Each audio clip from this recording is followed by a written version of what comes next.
never-ending happiness. You can always see the sun, day or night. So when you call up that shrink in Beverly Hills, you know the one, doctor, everything will be alright. Instead of asking how much of your time is left, ask him how much of your mind, baby. Cause in this life, things are much harder than in the afterworld. This life, you're on your own. And if the elevator tries to break you down, go crazy, punch a higher floor. Good morning. This is Mr. Not Advice. It is Saturday, November 1st. Holy cow. Unbelievable it's already November. You guys are lucky because I was going to start off with Christmas music since I'm already in the mood, but obviously we haven't even had Thanksgiving yet this year, so got a lot to go over this week. It's been a sort of a crazy week. Yeah. Had a lot of news coming out of China, coming out of, as well as with EOSE, and the government shutdown. So let's take a look at some market-specific charts here today. So if you look at the month of October, the Mag 7 did very well, but it was really in the last week that the Mag 7 finally pushed off, and that was because of earnings this week.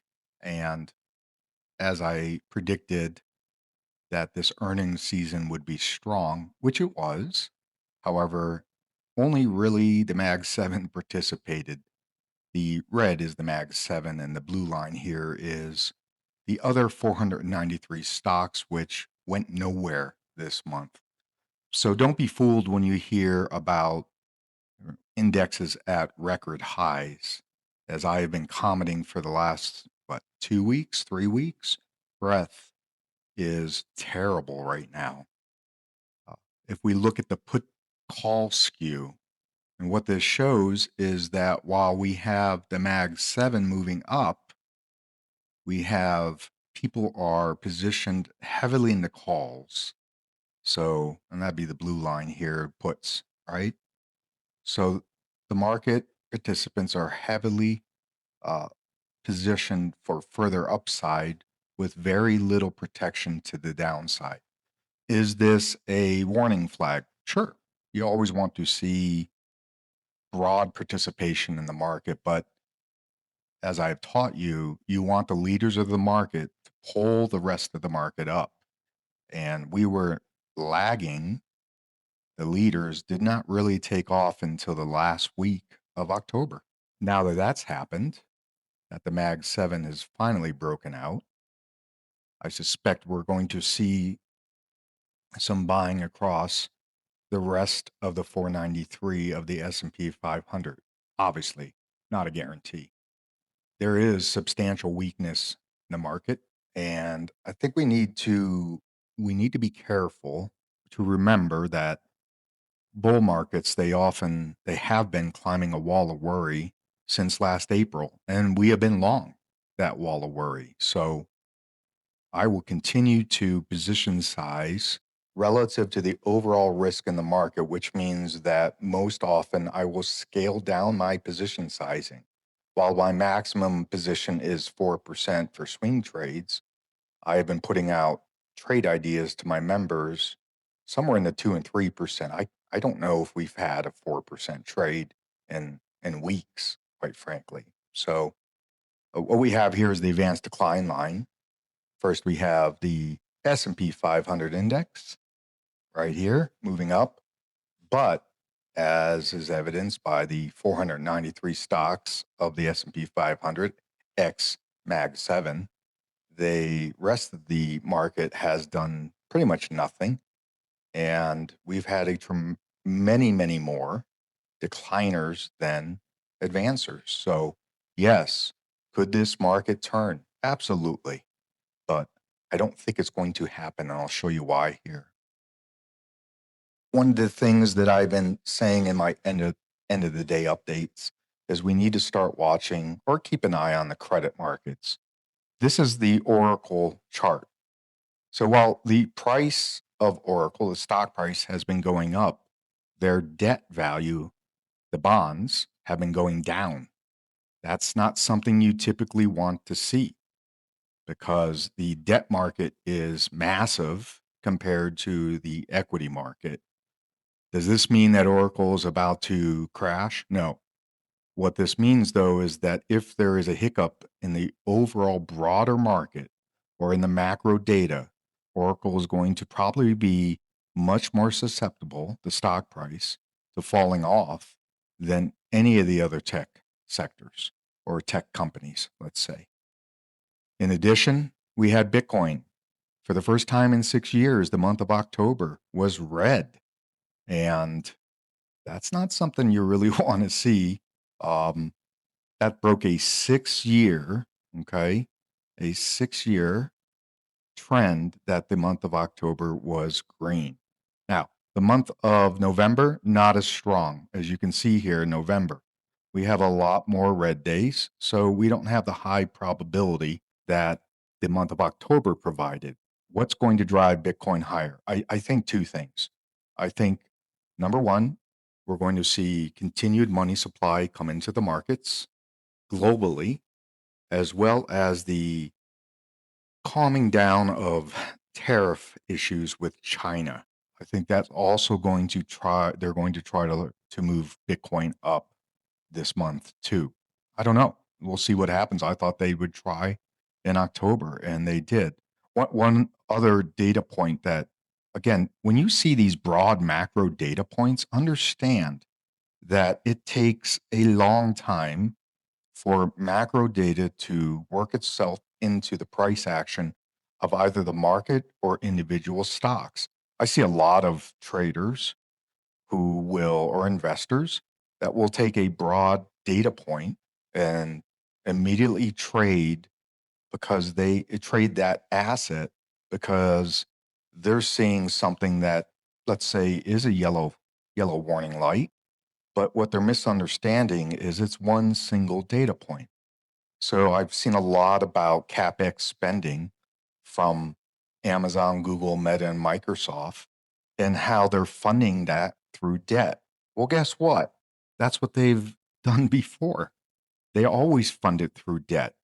And CapEx spending, as projected by these tech leaders that are spending an ungodly amount on data centers, is not going to slow down as long as the debt market has an appetite for their paper, for their debt. And why wouldn't they? From an investor standpoint, these are the leaders of the economy right now. So buying their debt is not as aggressive as perhaps buying, oh, I don't know, debt in a small cap company or in a industrial company. This is where the growth will be. It won't be a smooth line, but certainly from my perspective, if I was going to be a debt purchaser, absolutely I'd be looking to these leaders of the economy right now. But again, you're going to have traders and investors who are misunderstanding this type of data point and immediately shorting it or calling for, a crash in these stocks. Crashes occur and they come from out of the blue. It's very rare that somebody's able to predict the exact moment or exact time frame that a crash is going to occur. Think about all the news reports and experts that you've read over the last, oh, I don't know, since April of 2025 that have predicted a crash. And yet here we are. The market is at all time highs and the leaders are back to leading. This is the type of setup going into year end that I like to see. Weakness in the S&P 500, this is a Bloomberg screenshot, it's almost entirely been in retail. Retail has been getting smashed. A couple of reasons for that. Uh, Tariffs, right? The government shutdown. Those things alone have put a tremendous amount of pressure on retail, whether that's retail from, so here's J&J snack food, here's Smucker's, Treehouse Foods. So we have a couple, I wouldn't say a double whammy, but a triple whammy going on. You had tariffs, which all these companies from their supply chains have had to absorb increase materials costs. Number two, you had the shutdown of the federal government, which leads to number three. The shutdown of the federal government creates concern that if it lasts too long, we'll see consumer spending drop off. And then the third thing is most of these companies are very sensitive to SNAP, SNAP benefits. They benefit because that government money is going into people buying, well, junk food, crap food. And a lot of these companies, that's exactly what they sell. So, will this industry eventually reverse? Probably at some point. This is the XRT. So, this is the retail ETF. And again, everyone's calling as if it's Armageddon. It's not Armageddon, even for retailers. Now, I do expect that the Christmas season is going to be weaker than expected, but I don't know how weak that the market is expecting it to be.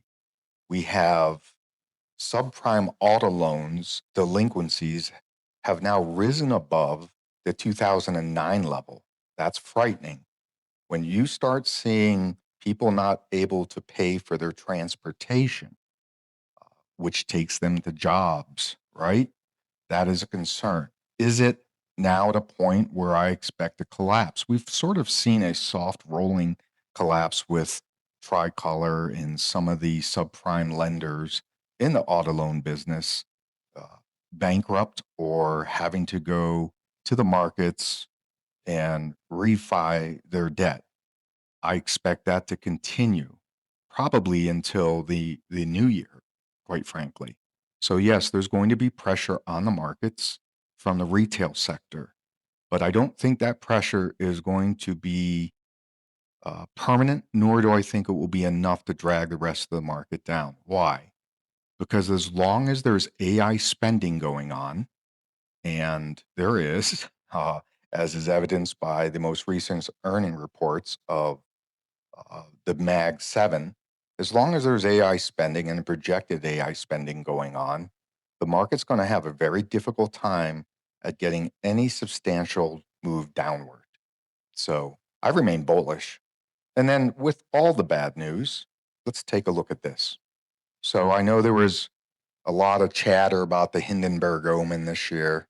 Interestingly, as I did some study about the Hindenburg omen, the last three times it has occurred, the market went higher for at least 2.5 months before the correction. So, did the market correct in those time periods, those instances, because of the Hindenburg omen? No. The Hindenburg omen is merely a graphical data point. It is not a tradable signal because if you do and go short, on average, you're going to have another 2.5 months where the trade's going to go against you. So the best 6 months of the year are now here, November to April, plus 7%. 76% of the time, the market is higher. While, as we saw with Bitcoin, that seasonality or fractal seasonality cannot be depended on to be 100% accurate. It is something to watch because the majority of the market knows this too. Remember, we've got tailwinds now going into the end of the year. When I talk about tailwinds, I'm talking about structural, right? We have mutual funds year end October 31st. Some of them will do their year end in December. They have been tax loss selling. Also, and that money is going to have to go back into the market. We also have pension funds were sellers at the end of the month of I think $5 billion worth of equities. That's going to flip also because that was also tax loss selling. So I think that we're probably beyond the structural selling that typically occurs during this time period. And unless we get some level of an outlier event, and that could come obviously via China, even though that they're making nice about it and the US is making nice about it, nothing really changed as a result of that APAC summit. Certainly, the from my perspective of 33 years of experience, I expect the market to go up for the remaining 2 months of the year. Not straight up, obviously. Let's look at some charts this week. What do we have? All right. As I always do, let's start with the S&P 500, right? Here's the S&P 500. Finally broke above the level. It is trying to hold this breakout level. 6920 to, let's call it 6800, is now the battle zone between here and here. And until we break one of those levels, the market is going to continue to move sideways. And when I say sideways, it may, mess around up here. Remember what I just said. Structurally, there should be a fair amount of capital to the buy side into the end of the year. Okay. On the Qs, technology, same thing. I think that as long as we hold the 600 level, I think the Qs will be fine. Now that we're beyond the Mag 7 earnings, the market's going to trade and look forward probably another quarter to 2 quarters. And while you have a lot of very smart people talking about, oh, well, their CapEx spending on AI can't continue at this level. Well, of course it can't. Okay. But that doesn't mean you all of a sudden jump ship and try to predict if and when that ship starts to take on heavy water. It's not happening yet. So trying to be predictive based off of macro data points is probably one of the biggest lies that the industry tells you, right? What do they tell you? They tell you find a company, learn everything you can about it, buy it. If it goes down, buy some more. Well, nowhere in there did I hear anything about price. Nowhere in there did I hear anything about selling that company. So macro is very difficult. Macro to me is like the wind, right? It's either it's at your back or it's in your face. And we just went through a period where it was both in our face and at our back at different times in the month. But ultimately, the market continued to move forward. So despite the headwinds, market went up. And I think that those headwinds are going to start being overwhelmed with the tailwinds, which is quite frankly just money supply, money coming into the market. The Russell 2000 was weaker for the month of October, and that's pretty makes a lot of sense to me. So you know that I look for the Russell 2000 as the dash for trash when managers are trying to find stocks that haven't gone up too much that they can get into so they can have some excess performance into the end of the year. What did I tell you we needed before that happened? We needed one of the indexes to break out to new highs. Well, we got two of them. Okay. And then we need, and quite frankly, while we have them breaking out to new highs, as I went over, they're right now consolidating on a very short term weekly basis, days, I mean. So I do expect that the Russell's going to break out of this double top, and hopefully we'll be able to get a chance at trading that via one of the Russell ETFs. For all the gnashing of teeth and all the worry and doubt, the VIX looks fine. And in fact, we're now entering a period historically when the VIX does go down. So this might be a little bit different this time because we have Jay Powell, which I will speak about a little bit, coming out and adding a little bit. People said, oh, it was a trap door that he set. No, he threw some cold water on the market expectations. And this is very typical of what he does, whether it's political or not. I think it is. As you heard me say in my end of the day update, I think he's a dick for doing it. But I believe interest rates are going to continue to come down. And whether I think we'll get another cut, I think the odds are at 65%. We will get another cut in December. And that's going to, while it may not be like rocket fuel, it's certainly not going to be headwind into the market, right? Bears right now are hanging on to anything they possibly can, but they've been wrong since April. So why all of a sudden would I switch to a bearish position?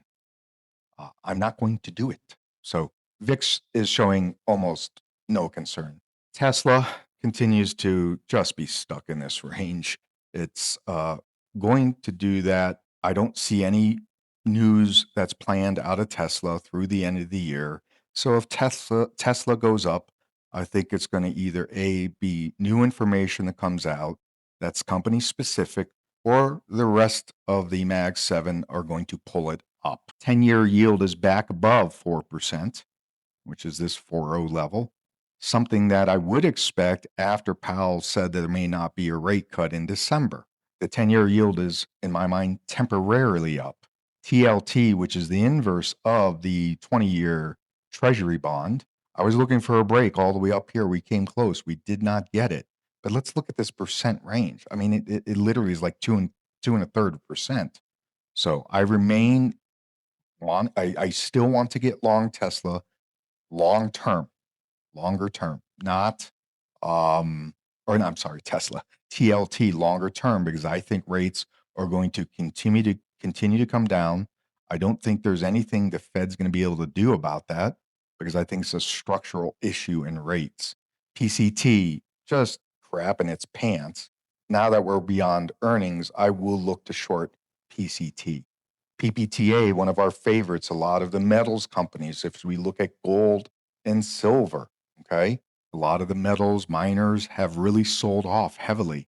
It's interesting. I was talking to one of our members who is very knowledgeable about it, and we were talking about those royalty companies. Well, a royalty company, yes, the price of gold or silver is going to affect it to some degree, but these royalty companies, they have contracts out for years. So royalty company is when a company is taking their gold or their silver that they're mining and paying dividends off of it to investors. So this is gold on a daily basis, and 4,000 is the battle zone right now. I want nothing to do with gold until we get back above this level here, probably 4,200. Let the market figure this out. Do I think that we're going to have this same move? No, not unless we get data points that show that there's more inflation bleeding into the global economy, and I'm not seeing that at all. So, Nvidia finally broke out, and based on earnings, but mostly based on their just incredible amount of capex spending that they plan for AI development. Will this last? Probably. I think I would love to get long Nvidia, but it'll be up here at a new high. Meta got hammered because they said their expenses were larger than expected, but they also reported record revenues and earnings. Am I going to get long Meta? No. I was looking to see one of them announced a stock split, so I'll have to figure out which one. Google also reported record numbers. I will look to get long Google on a break up here using Google's ETF that is much cheaper. It is a multiple ETF. NFX has earnings next week. I think earnings are going to dictate whether this price is able to finally break this downward channel or trend line, or if it finally breaks lower. Bank of America, which we are in, we got in here. Okay.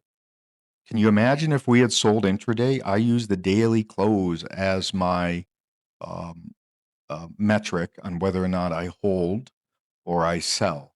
So we did not close. This one did. And what did we get? We get a stick save. And now we're setting an all time 52-week high. So good job holding Bank of America, ARGT. We got into ARGT right here on the break and had a heck of a day on Friday. I think that Argentina is going to continue to prosper temporarily because Trump wants it to prosper, right? Malay, I think that's how you say his name. Forgive me if I'm saying it wrong. The president um, is a strong ally of President Trump. So, also, I made the comment 3 months ago that, sort of jokingly, but I made a prediction that Trump is going to invade Venezuela. Well, we have a carrier group down there. We also have airspace that has been closed to all international flights right off the border, right off the coast of Venezuela.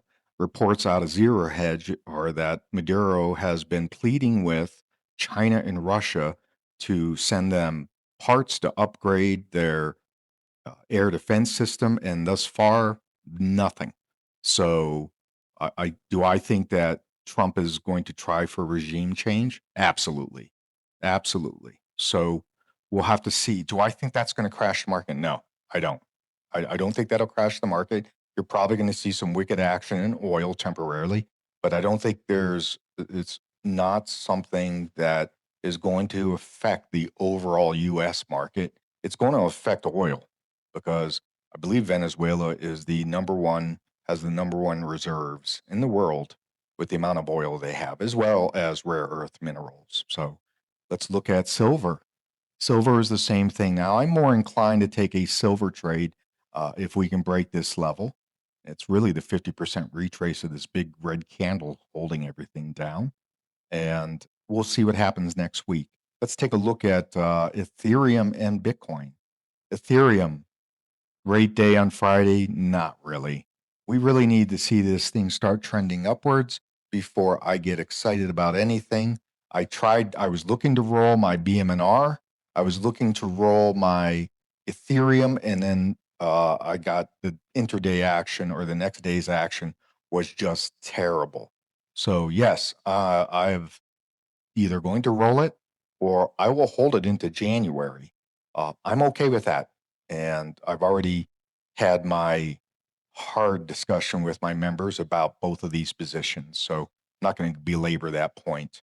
EOSE this week had some great news that came out, the UK news, which was front run by a short report by a firm that, quite frankly, they do some really good deep dives.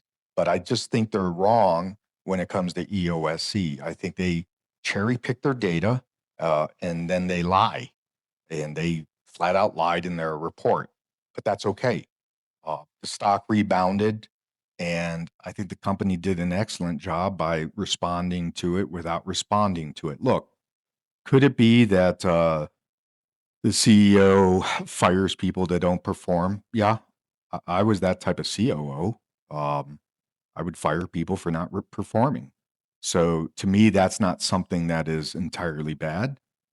The helium fire was already explained. It was testing on a cube, and the company did a great job. Now, the latest thing from the short seller, I'm not even going to mention their name because they don't deserve it, but was that they can't ship cubes over to the UK, uh, which is sort of laughable because that problem can be easily solved by EOSE opening a production factory in the UK. Now, many of you are not going to remember, but in June of 2023, I said I'm investing in EOSE because of Cerberus, because of their connections, because of what they bring to the table.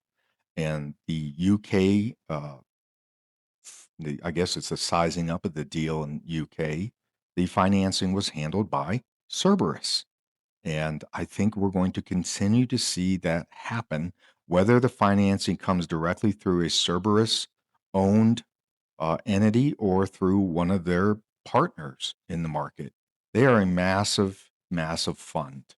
And so I don't think that it's sort of frustrating for me because a lot of the all of a sudden EOSE bulls were the same guys and gals, mostly guys, who were spouting off that Cerberus was predatory, that this and that, and now all of a sudden they've seen the light.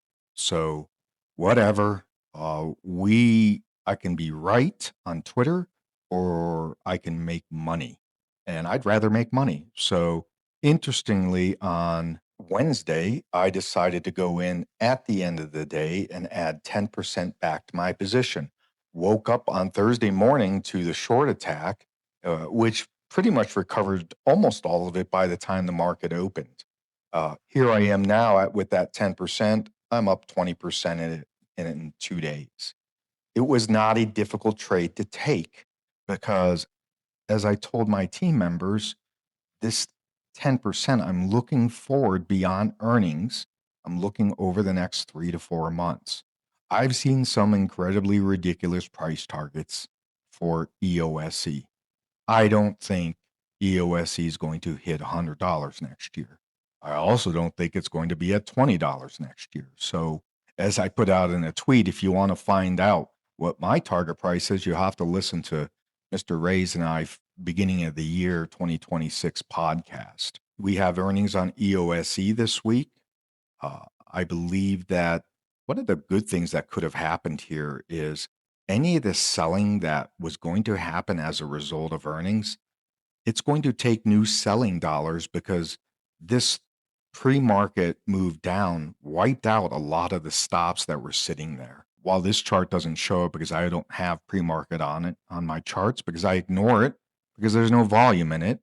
Certainly the bounce back as well as the follow through on Friday tells me that the market is still hungry for the stock. It may very well and this, as I predicted, it was going to drift sideways to down into earnings, and that's exactly what it's been doing.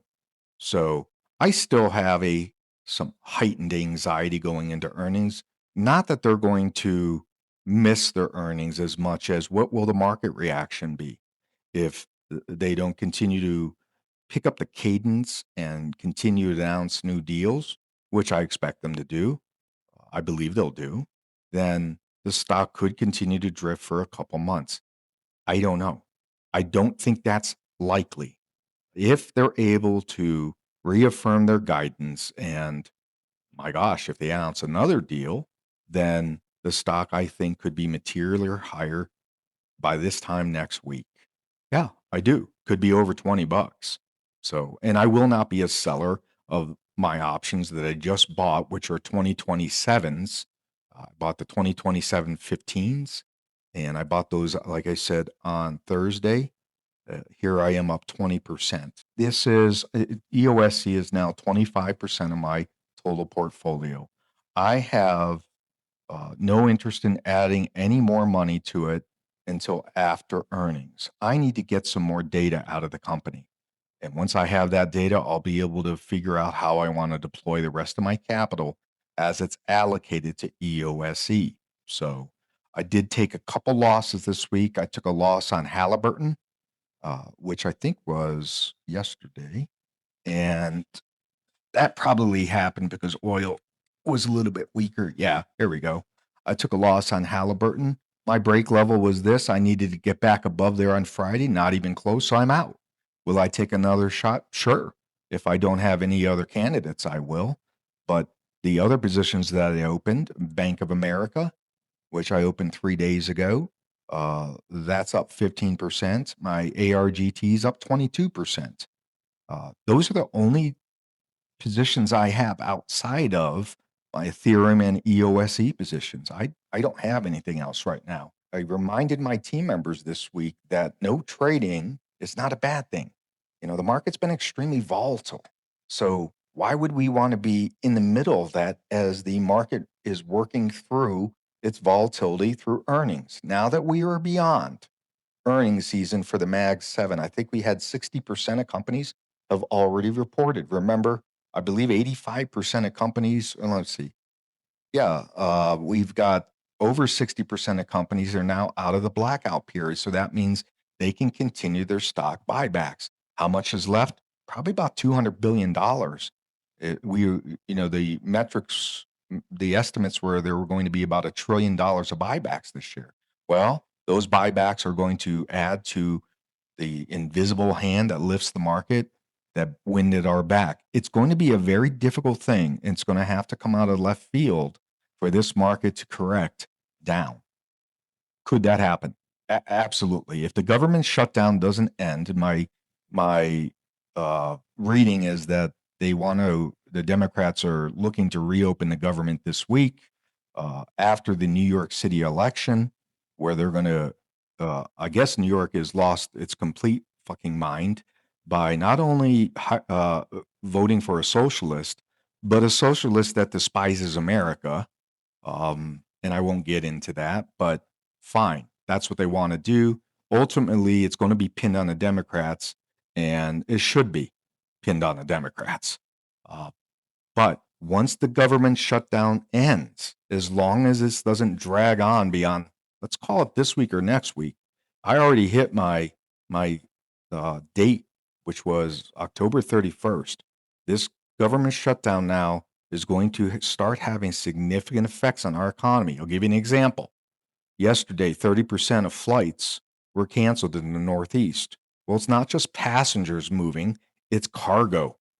So when you start seeing airlines, and I think all four of them, or the three largest, were there with JD Vance this week, begging the Democrats to end the shutdown. They need 5 Democrats to go over the aisle to end this shutdown. So when you see that, there's some serious pain being incurred. We also had the Federal Employees Union come out and say to the Democrats, end the shutdown, end the shutdown. So while there are headwinds going into the end of the year, consumer spending, consumer credit, I think the overall market, absent, remember, the stock market is not Main Street. The stock market is always forward looking. So, and it takes time and some really deep damage in order for the stock market to start representing the pain that's happening for the everyday citizen of America. Uh, it is something that I think I learned the hard way in my 30 years of being a professional, because I would look around me, and by the grace of God, I never went through a financial period of difficulty during that time. But I'd look around me and I'd see less stores, less traffic in stores. Yes, 2008, 2020, 1999, 2001. I'd see that go on. And in the early part of my career, I would expect that, oh man, that must mean the stocks are going to go down. No, the stock market is not representative of Main Street. Okay. Wall Street is always forward looking. So while you may look around you and you may hear these data points, it takes time for macro data to bleed into stock prices and into the overall stock market itself. The result of the China summit was nothing. I guess they're going to buy soybeans at the level they bought a year ago. Whoop-de-doo. What we were able to get out of them, and we'll see how long it takes for them to violate the condition, was a pause on tariffs, uh, specifically with rare earth minerals for a year. That's going to give the US government time to start ramping up sources as well as refinement of rare earth minerals. I think the big mistake that China just did was everyone knew that they had a big old hammer, which was they controlled the rare earth mineral business globally. Nobody thought that they would actually use that hammer and threaten, which is what they did. It didn't just scare the crap out of the US, it scared the crap out of every other country that sources from them. And I think in the end, what they are going to manage, or the result of that, is they're going to be even more isolated than they were before. You've heard me talk about it. I don't want to belabor the point, but China is a corrupt country. They have lied, they have cheated and stolen since 1999 when they were allowed to be let into the World WTO. They have abused their own trade partners, Vietnam, Indonesia, Thailand. So the rest of the world knows this. And I think all China has been able to do is they have successfully laid the groundwork for them to be even more isolated. Their domestic consumption rates are pitiful.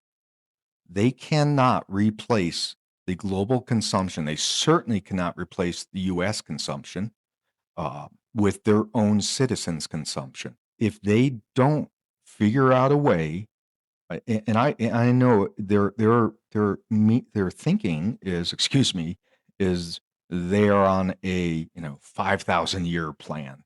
Well, they may not get a chance.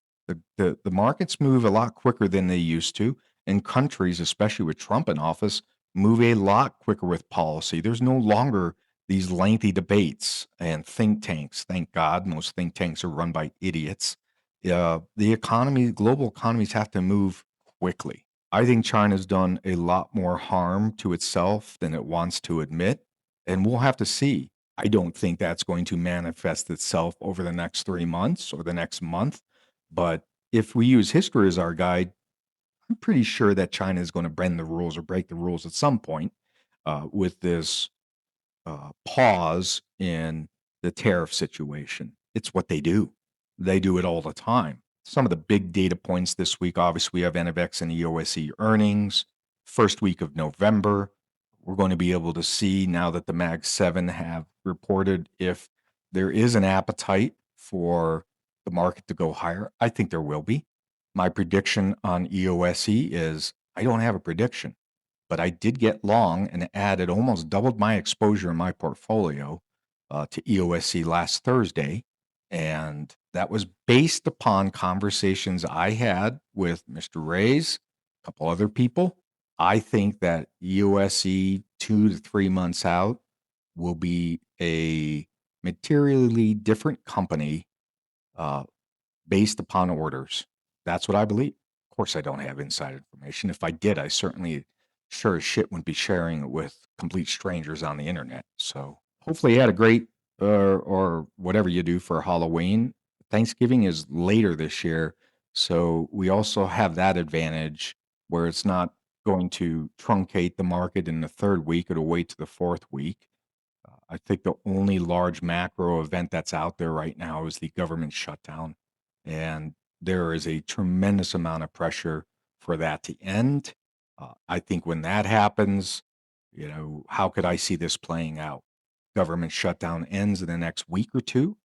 We get another cut in December, and that's all the market will need to rally into the end of the year. I think a lot of market participants are used to markets rallying with zero concern for the downside, right? When there's a complete takeover of bullishness and a tremendous amount of irresponsibility in the market.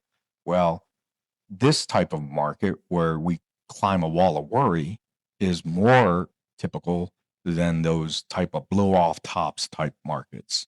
It is very rare to see markets, as I said a couple weeks ago, at all-time highs or very close to all-time highs, and yet to see investor positioning or sentiment at extreme fear.